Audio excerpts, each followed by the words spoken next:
Olá, meus caros. Vamos falar de 6 coisas que aborrece o Senhor e a sétima sua alma abomina. Deixe seu like, se porventura não é inscrito no canal, se inscreva. Livro de Provérbios, escrito por Salomão, capítulo 6, versículo 16, que nos diz o seguinte: essas 6 coisas aborrece o Senhor e a sétima sua alma abomina. As coisas que aborrece o Senhor: olhos altivos, língua mentirosa e mãos que derramam sangue inocente, coração que maquina pensamentos viciosos, pés que se apressam a correr para o mal e testemunha falsa que profere mentiras. E aqui, de fato, ele mais sente asco, ou que lhe abomina, é o semear contenda entre os irmãos. Pois bem, Salomão, na sua sapiência ou sabedoria dada por Deus, teve essa revelação e descreveu, falou, que tem coisas para Deus são pecaminosas. No entanto, existe, aqui no caso, uma maior que realmente seria mais gravosa. Não que as demais não sejam, mas que, vamos crer assim, entristece a Deus. As coisas que de fato aborrece o Senhor, primeiramente, são 6. Essa atitude de você ter um olhar altivo, ou seja, você ser soberbo, presunçoso, jactancioso, você ser alguém que de fato menospreza os demais, que se acha, no português claro, que pensa que está acima do bem e do mal, que é melhor do que até mesmo Jesus Cristo. Tivemos, inclusive, lamentavelmente, um vocalista de uma banda de rock, dos Beatles, você deve lembrar, John Lennon, apesar de muitos dizer que ele não disse bem assim, mas disse indiretamente que ele estava mais famoso, a banda estava mais famosa do que o próprio Jesus Cristo. E deu no que deu. E o homem jamais pode ter essa arrogância, essa soberba, essa presunção de ser algo melhor do que Deus ou de poder mudar todas as coisas, se de fato auto-endeusar, cultuar o seu ego. São Tiago nos diz o seguinte: o dia da manhã não pertence a nós. Jamais podemos dizer amanhã eu faço isso ou faço aquilo, mas sim se o Senhor quiser. Isso é uma atitude de alguém que é humilde, não é soberba e não tem um olhar altivo, pensar lá em cima com o nariz empinado e achar que é o tal. Nós lembramos do rei Nabucodonosor, que achava que era grande e poderoso, já que tinha ao seu controle toda aquela província, todo aquele reino. No entanto, por não ser humilde e não ser temente a Deus, o que aconteceu? Deus fez ele pastar, comer capim como animais. E assim Deus faz, tanto até mesmo literalmente, como simbolicamente, a muitos que têm essa prepotência de achar que são mais que todo mundo, que pensam que nunca morre, pode fazer o mal a quem quiser, que o que eles falam está dito, eles não podem ser questionados, que eles não podem ser indagados, que eles são o dono da verdade, o dono da sabedoria, dono disso e aquilo. Nércios. Aqui a palavra diz que Deus fez a sabedoria dos homens loucura. E quem se apega à sabedoria dessa terra é nércio, é louco. No entanto, aquele que se apega à sabedoria divina, teme a Deus, que é o princípio de toda a sabedoria, este, com toda certeza, tem a sapiência divina. Tem a Sofia, que do grego quer dizer sabedoria. Porque acima de nós tem um, que é Deus. E quem não crê assim ou não procede assim, com toda certeza, está sujeito à ruína. É o que nos revela também Provérbios, que a soberba precede a ruína. Agora, diante da honra vai a humildade, que Salomão falou. E Jesus disse: humilhai-vos para ser exaltado. Os humilhados serão exaltados e os exaltados serão humilhados. Vamos à outra. Língua mentirosa. Ah, como nós temos, né? Línguas felinas. São Tiago fala do perigo desse membro, porque por conta dela nós podemos colocar fogo numa floresta. Nós podemos fazer tantas coisas terríveis, abomináveis, matar pessoas. Basta uma palavra para ferir psicologicamente ou espiritualmente, para até mesmo dar um comando e mandar alguém matar. Também é pela boca, pela voz. Hã? Por isso a importância de nós prezarmos por falar coisas boas, por falar aquilo que agrada a Deus, e não proferirmos maldições. É claro que existe exceção à regra, porque quando não há o temor, quando as pessoas conhecem a verdade divina e não querem, de maneira alguma, se submetê-la, ou no caso a verdade divina, Deus age, e aí age com maldição, ou maldições, perdão, e utiliza alguns vasos para fazer isso, como foi o caso do apóstolo Paulo. Tinha um que estava interrompendo, impedindo ele de pregar o evangelho e fazer a obra. Paulo disse o seguinte: fica cego aí, filho de Satanás. E aconteceu dele ficar cego, e foi Deus que fez, porque era necessário ele sofrer aquele dano para reconhecer que ele não é ninguém, que acima dele existe Deus, e que é para respeitar os servos de Deus. Porque muitos acham que aquele que serve a Deus genuinamente é um picareta, é um mercenário, por conta dos escândalos, né? Começam a generalizar, e não é verdade. Às vezes Deus tem que agir para mostrar, não, aqui tem um servo, uma serva diferente. Então, não se pode proceder dessa maneira, e Deus age nesse sentido. Isso não tem pecado algum. Agora, a questão aqui, que em Provérbios está sendo falado da língua mentirosa, é exatamente aquele ou aquela que tem predisposição para fazer mal, para enganar, para caluniar, para mentir, para criar celeumas, polêmicas, para ver o mal do seu próximo. Já diz o ditado que uma mentira contada 1000 vezes vira uma verdade. Os judeus mentiram ao dizer que o corpo de Jesus teria sido furtado, né? E até hoje eles creem assim, que Jesus não é o Jesus que eles acreditavam ou acreditam ainda que viria. Esse Jesus bíblico vai vir, né? Então tem que tomar cuidado com a língua mentirosa. A língua que mente a doutrina do Senhor, a verdade, configura-se em heresia. A língua que mente com relação ao seu próximo para ver o mal dele. Lembramos de questão de maldições, né? Que também não foge da temática mentira. Balaque contratou Balaão para proferir maldições para Israel. E o que ocorreu? Deus impediu, porque não era da vontade de Deus. E aí vê que a mentira não procede. Todo aquele que ama e comete a mentira ficará de fora. O pai da mentira é Satanás. E uma língua mentirosa está servindo ao diabo, está servindo ao adversário, ao caluniador, né? Que é a tradução de diabo, de demônio, da palavra. O acusador ficava lá acusando: Jó tem tudo porque Deus, você dá tudo para ele, bens, família, tira, eu quero ver se ele te serve.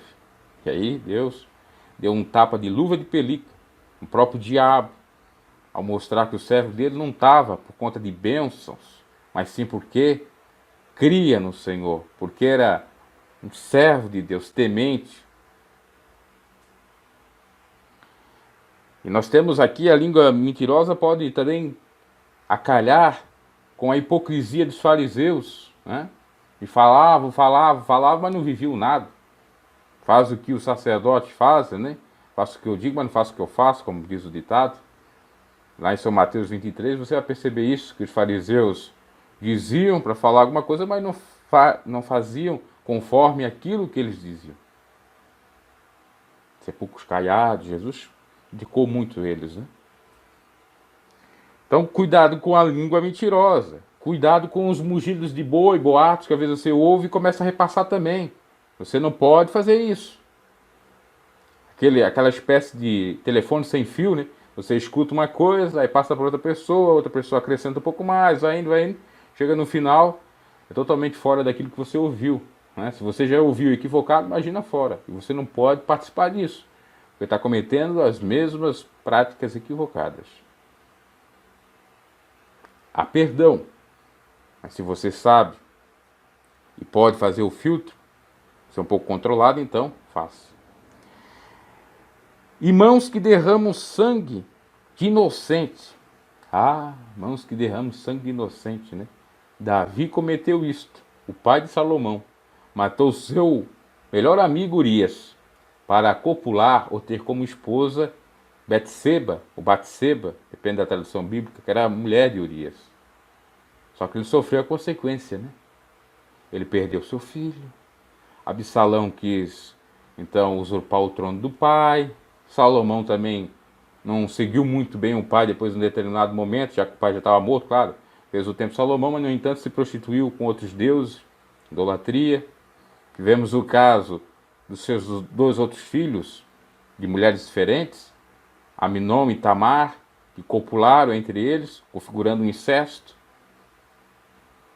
Temos uma série de sofrimentos que Davi teve que passar por conta do seu pecado. Isso comprova que Deus não aprova quem faz esse tipo de barbárie, né? Que derrama sangue de inocente. Ah, o senhor Hitler, que fez aquele holocausto que matou milhões e milhões ali, ou milhares e milhares de inocentes, judeus, crianças, adolescentes que não têm culpa. Esses que fazem guerras insanas aí também, ou conflitos. Nós estamos numa eminência de uma possível guerra civil, por conta da Venezuela, esse contexto todo. E aí temos um presidente como Donald Trump, que é presbiteriano, igreja cristã, deve conhecer muito bem isso, né? E aí tem que ter prudência para não matar inocentes, se ocorrerem. Porque às vezes é necessário, quando há a resistência de um lado, a resistência totalmente equivocada. Agora, inocente não pode morrer. E é algo que Deus abomina. Jesus, certa feita, disse: até quando, Jerusalém, vós que apedrejais, matais os profetas que vêm no Senhor, me aceitais? Tanto quis eu lhes acolher, como uma galinha acolhe seus pintinhos debaixo de minhas asas, mas vós não desse ouvido, né? E Deus vai, como diz até mesmo lá em Apocalipse, entre aspas, vingar a morte dos profetas inocentes, desde o sangue de Abel, que Caim matou Abel, porque Deus não compactua com isso. Deus protegeu Caim para não ser morto. No entanto, não quer dizer que Deus aprovou o crime de Caim com relação ao seu irmão por conta de inveja. E ainda Deus colocou uma marca, né? E aquela marca pode representar o estigma que Caim teve que passar. Ele olhava para aquela marca e dizia: eu tenho essa marca porque eu fiz algo errado, ela me protege para não ser morto, mas eu tenho isso aqui. É algo que trabalha na mente dele, ou trabalhou na mente dele, e com sofrimento, né? Porque o relembrar aquilo, já que o tribunal da consciência nos condena, principalmente daqueles que querem, de alguma maneira, servir a Deus. Agora, aqueles que já se entregaram totalmente ao maligno, eles têm uma mentalidade já cauterizada pelo inimigo, é o que nos diz a palavra, né? Então, quem derrama sangue inocente, e pode se configurar até mesmo aqueles que pregam o evangelho, que não é um evangelho genuíno. Deus vai requerer o sangue das almas que ele não conseguiu ganhar, ou que ele fez perder, né?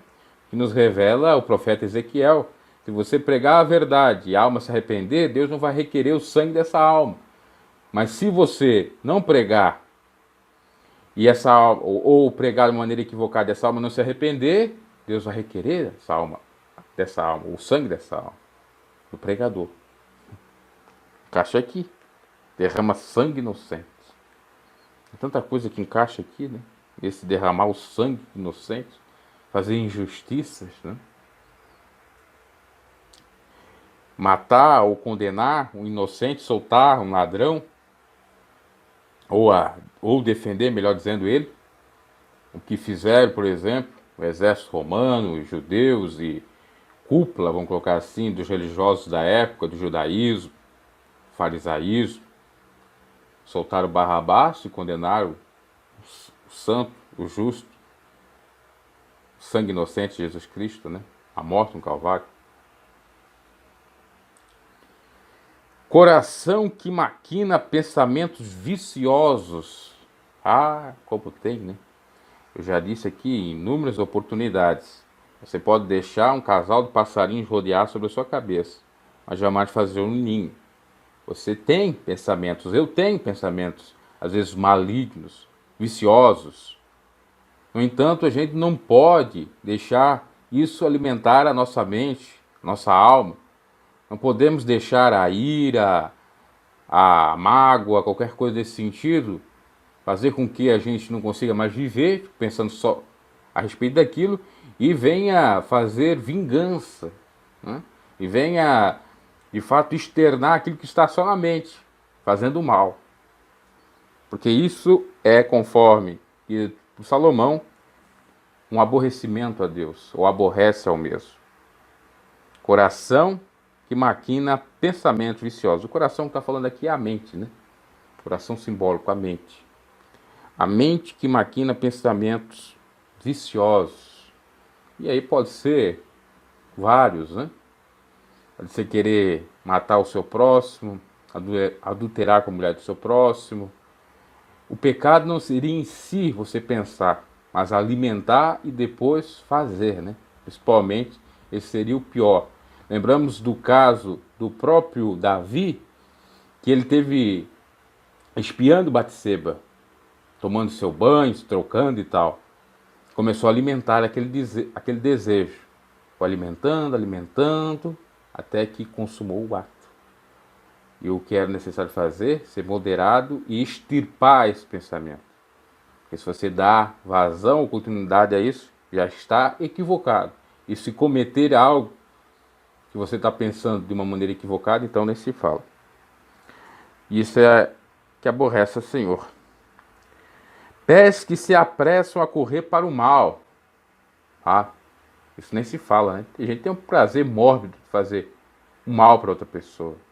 Ela é fofoqueira, mexeriqueira, né? Tá sempre de olho e ouvindo, atenta a tudo, ela tá falando, para dar o seu pitaco, vai dizer, ah, eu sabia, ah, ele é isso, ela é isso, ah, eu sabia, ah, pois é, eu concordo, ela fez isso, fez aquilo, ele fez isso, fez aquilo, é um bandido, é um criminoso, é um enganador, é enganadora, é um vadio, uma vadia, não quer nada, etc. Caminhar ou apressar os seus pés para o mal, é ser imediatista. Não parar para pensar, para raciocinar, pensar, puxa vida, será verdade? Fazer a checagem, fazer o filtro. Se você é cristão, você faz isso. Os ímpios descumprem tudo isso aqui, porque não conhece. Agora, quem conhece e descumpre, realmente tem que sofrer as consequências. Não só tem como vai, né? Que é o que Deus diz, por intermédio de Paulo, tudo que o homem semear, ele vai colher. Então isso é um mal terrível, né? Pés que se apressa a correr para o mal. Ah, vamos armar aqui uma arapuca. Algo maquiavélico aqui, porque esse camarada não pode prosperar. Eu não gosto, não fui com a cara dele. Às vezes a pessoa não faz nada, ela fica na dela, né? Respeita, mas o outro, com inveja, com ciúme, com psicopatia, começa a criar falsas impressões daquela pessoa, começa a arquitetar para fazer o mal para ela, puxar o tapete, enganar, até matar. Tem gente com esse tipo de pensamento, com essa vontade sádica de fazer o mal a quem nunca lhe fez mal. Porque é inadmissível você pensar em crimes que ocorrem, né, em que a pessoa não faz nada e sofre, e é morta, estrupada, enganada e por aí vai.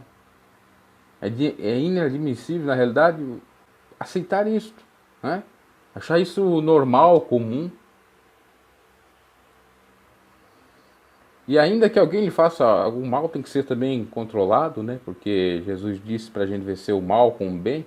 No entanto, há momentos que é necessário falar também, porque Jesus não levou o desafio para casa.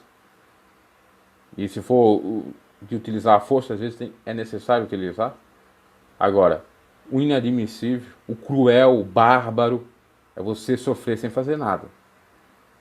Simplesmente porque a pessoa não vai com a sua cara.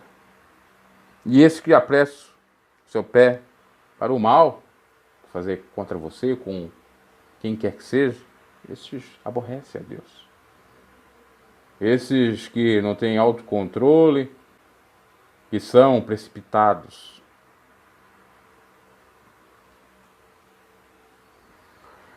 E testemunha falsa que profere mentiras. Quantas testemunhas, né? A palavra nós encontramos que para apresentar qualquer queixa contra qualquer irmão e até mesmo presbíteros, é necessário ter 2 ou 3 pessoas. No entanto, essas testemunhas, essas 2, 3 pessoas, têm que dar testemunho verídico e não mentiroso. No direito penal brasileiro nós temos essa figura de testemunhas. E elas têm que falar nada mais senão a verdade. Mas muitas complicam e falam mentiras, falsidades. Testemunha falsa que profere mentiras. Quantas testemunhas, às vezes, pagas para mentir, vão a uma instrução de julgamento, a uma, melhor dizendo, uma audiência de instrução e julgamento, e mentem. E não falam a verdade. E prejudicam o seu próximo. Vão sofrer a consequência. Bem como dentro de um tribunal, vamos dizer assim, entre aspas, eclesiástico, né, da própria instituição religiosa, ou diante dos irmãos. Muito cuidado com isso, né? Testemunha falsa, profere mentiras. Quantos são caluniadores aí, difamadores, que aumentam os fatos, que inventam, armam ciladas. Sejam mulheres ou homens, esses tais aborrecem a Deus, ao Senhor. E por fim, a última coisa, o que semeia contenda entre, ou contendas, no plural, mais do que uma, entre os irmãos. Essa prática é abominável por Deus. Abomina a sua alma. É algo mais tenebroso. Semear contenda entre os irmãos. Está tudo bem, seja na família cristã, seja na família consanguínea, do seu trabalho, do seu grupo social, etc. Mas tem sempre lá um problemático, um criador de celeumas, de problemas. Sempre tem lá um enviado do inferno, vamos dizer assim.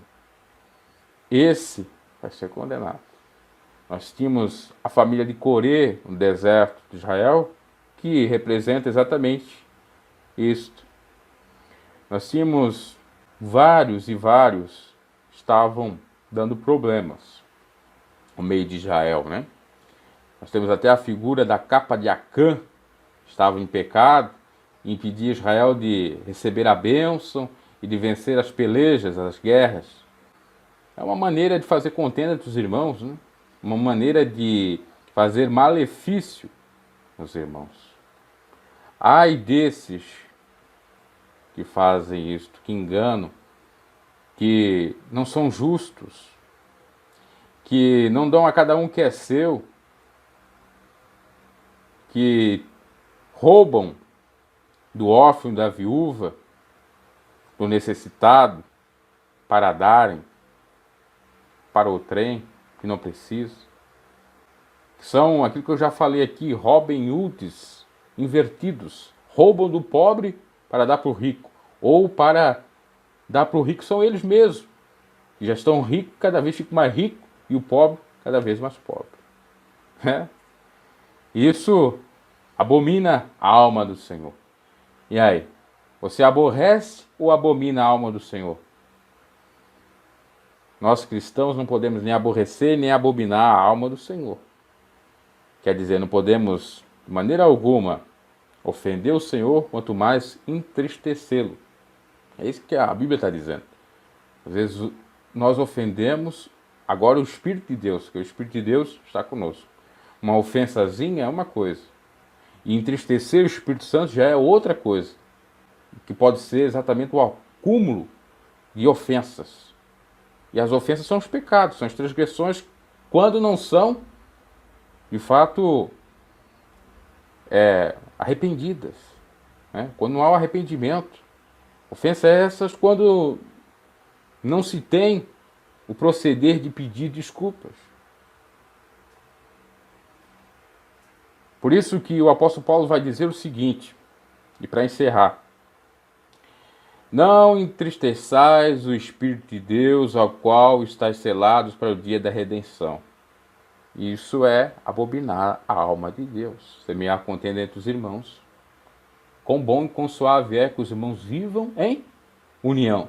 Para viver em união e harmonia é necessário ter a mesma concepção da igreja primitiva, que vivia realmente em união e era unânime em tudo que eles faziam.